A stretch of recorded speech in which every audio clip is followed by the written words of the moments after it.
Hello student, we have completed lesson number first from geography, lesson number first from civics, and now I want to start history from today. And in history, lesson number first name is where, when, and how. Same chapter which has been studied in previous class. So student, I think in this class we should leave this chapter. But in spite of this, you want to study it. You will tell me, I will teach this chapter. But at this time, I want to start lesson number second. Okay? Which name is the establishment of the company rule in India. यानी कि भारत में company के शासन की स्थापना. Student,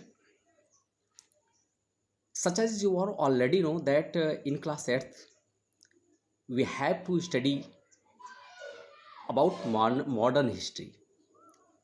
In class 6th we have read ancient history. In class 7th we have read medieval history, and in class 8 we have to study about modern history. So let us start. Student, we all know that 16वीं से 18वीं शताब्दी के बीच में भारत में बहुत सारी व्यापारिक कंपनियां जो थीं वो यूरोप से व्यापार करने के लिए, बिजनेस करने के लिए भारत में आई. ये सब हम लोग जानते हैं कि 16वीं से 18वीं शताब्दी के मध्य बहुत सारी व्यापारिक कंपनियां यूरोप से व्यापार करने के लिए इंडिया में आई. तो स्टूडेंट, ये जो व्यापारिक कंपनियां थी भारत के अंदर आई तो व्यापार करने के लिए थी, लेकिन अंततः जल्दी ही इन कंपनियों की जो महत्वाकांक्षा थी वो जागृत हो गई. यानी व्यापार करने की जो इनका इंटरेस्ट जो व्यापार करने के लिए था, अब इनकी जो एम्बिशन था, जो इनकी महत्वाकांक्षा थी वो जागृत हो गई. और ये अब बाद में क्या करने लगे कि भारत के राजनीतिक पावर यानी पॉलिटिकल पावर, जो राजनीतिक सत्ता थी उसको कैप्चर करना चाहने लगे. ये उसको कैप्चर करने के बारे में ये सोचने लगे. और फाइनली हुआ क्या स्टूडेंट, कि जो ब्रिटिश ईस्ट इंडिया कंपनी थी उसके जो राइवल यानी कि प्रतिद्वंदी जो अन्य यूरोपियन कंपनी थी, उनको इन्होंने क्या किया, पराजित किया. ठीक है, उसको जो है ईस्ट इंडिया कंपनी ने सारी कंपनियों को क्या कर दिया, पराजित कर दिया. और 1765 में यानी कि 1765 ईस्वी में कंपनी ने जो है भारत के अंदर अपना राजनीतिक बोलबाला जो है वो स्थापित कर दिया. और अच्छा, ऐसी कौन सी घटना हुई थी 1765 में जिसके तहत जो कंपनी थी भारत के अंदर अपना जो है कि पॉलिटिकल स्वे यानी कि राजनीतिक बोलबाला इसने स्थापित कर दिया? वह घटना थी बक्सर का युद्ध. यानी कि बक्सर के युद्ध में जब ब्रिटिश कंपनी ने मुगल एम्परर शाह आलम सेकंड को पराजित किया, और उसी समय कंपनी ने मुगल शासक को जो है बाध्य किया संधि करने के लिए. इलाहाबाद की संधि, ट्रीटी ऑफ इलाहाबाद की संधि करने के लिए बाध्य किया. और इस संधि के माध्यम से उसने क्या किया कि यहीं से जो है भारत के अंदर उन्होंने क्या किया कि अपना जो पॉलिटिकल स्वे होता है, राजनीतिक बोलबाला होता है, उनको इन्होंने क्या किया, स्थापित कर लिया. तो स्टूडेंट, हमने देखा कि शुरुआत में जो यूरोपियन कंपनी थी वो भारत में किस लिए आई थी, मर्केंटिलिज्म के लिए आई थी ना. मर्केंटिलिज्म, तो मर्केंटिलिज्म होता क्या है, पहले हम इसके बारे में अच्छे से समझ लें कि मर्केंटिलिज्म होता क्या है. तो मर्केंटिलिज्म का मतलब होता है स्टूडेंट मर्केंटिलिज्म का मतलब होता है कि किसी भी जगह से, किसी भी देश से बिल्कुल चिप रेट पर, यानी कि सस्ते रेट पर सामान को खरीदना, सस्ते रेट पर सामान को खरीदना, और जहां उसकी अत्यधिक डिमांड हो उस सामान की, वहां ले जा करके हाई प्राइस पर, हाई रेट पर बेच देना, यही होता है क्या, मर्केंटिलिज्म।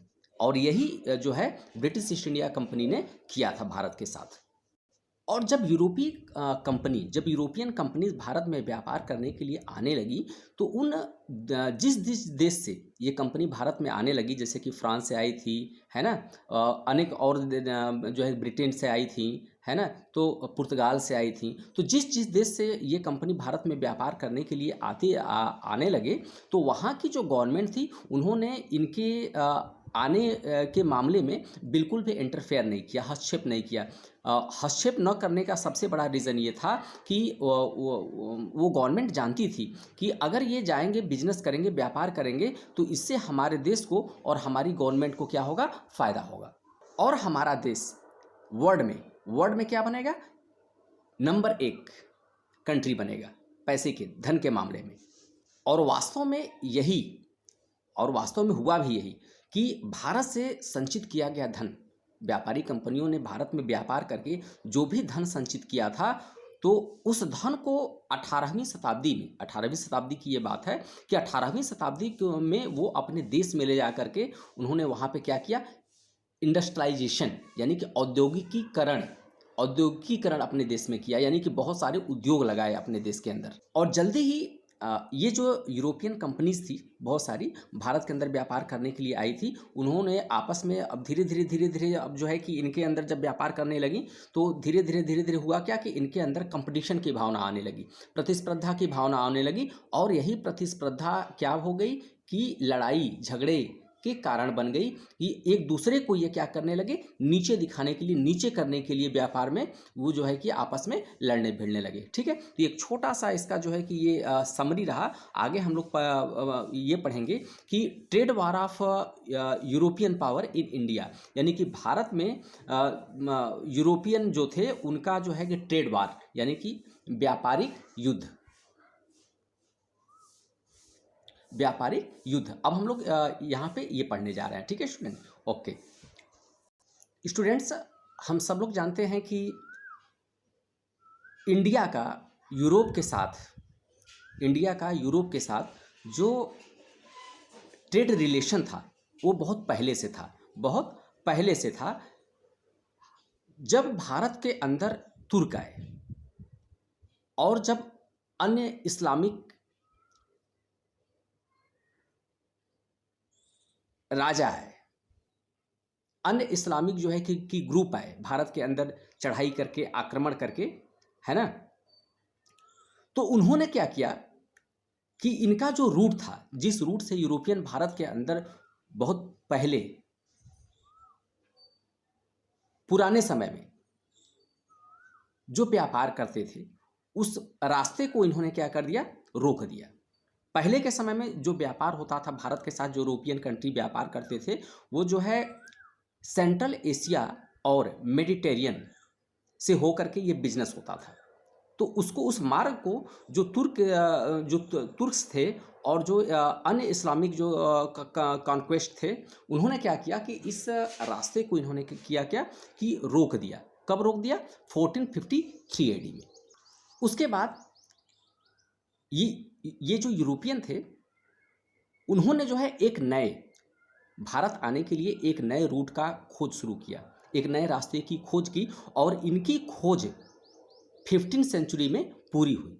15वीं सेंचुरी में कब पूरी हुई, जब वास्को डा गामा 1498 में भारत में आया, कालीकट केरल में सबसे पहले जब आया, तो उस समय जो है एक नए रास्ते की खोज हुई। ठीक है, और वास्को डा गामा जो था वो सबसे पहले केरल में कालीकट पहुंचा, और केरल में पहुंच करके केरल का जो राजा था जमोरिन, वहाँ का जो लोकल रूलर था जो है कि जमोरिन, उससे जो है कि बिजनेस करने के लिए कंसेशन, यानी कि छूट प्राप्त किया। इसने व्यापार करने के लिए अनुमति इसने मांगा जमोरिन से। और उसके बाद जिस रूट की खोज वास्को डा गामा ने किया था, उस रूट को जो है वास्को डा गामा ने पूरी तरह से अपने नियंत्रण में ले लिया, अपने आर्म की सहायता से, मतलब अपनी फ़ौज की सहायता से, अपनी सेनाओं की सहायता से, अपनी नेविगेशन स्किल की सहायता से इसने क्या किया कि उस रूट को पर पूरी तरह से अपना कंट्रोल कर लिया कि अन्य कोई भी कंपनी जो है इस रूट का इस्तेमाल करके इंडिया में ना आ सके। इसके बाद अपने इस काम से जो पोर्टुगीज़ थे, जो पुर्तगाली थे, उन्होंने भारत के अंदर बहुत सारा फ़ायदा कमाया, बहुत सारा जो है बिजनेस से उन्होंने क्या किया कि बहुत फ़ायदा कमाया। कहा तो ये जाता है कि उसके आने में और जाने में जो खर्च आया था उसका लगभग 60 गुना 60 टाइम्स अधिक मनी उसने यहाँ से क्या किया कि जो है कि कलेक्ट किया था।